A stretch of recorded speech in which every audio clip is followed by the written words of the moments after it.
know it's not fun.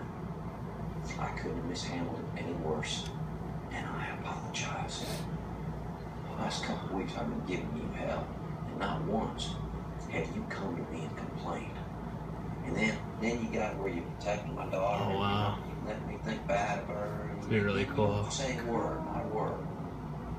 And I'll tell you something, not as a coach, but as a father. You realize what an honorable thing that is? That is very honorable. Thank you, son.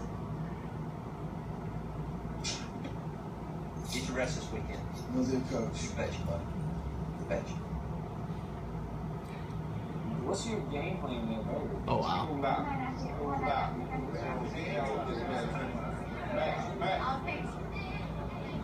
Thanks, Max. Congratulations, great game last night. Oh, thank you. Got a minute? Can we talk? Yeah, sure. I got me. Yes, sir. You were really good last night. You really played well. And I'm here because we want you to play football for us at TMU. We're offering you a full scholarship, and all we need to get this done is for you to give me a verbal commitment.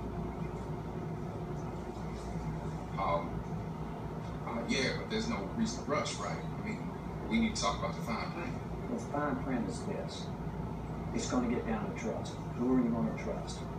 No other program's going to work harder at getting you to the NFL. That's why we recruit so well. We get guys to the NFL. All we need you to do, come play for us, work hard, earn your spot, and I promise you, you're going to get a shot at the pros. Trust me. If you trust me, we can make it happen. Oh, well, thanks. I'm real glad we had this talk. Thank you. I am too. We'll be waiting to hear from you. Okay. Of course, you know it's always been my dream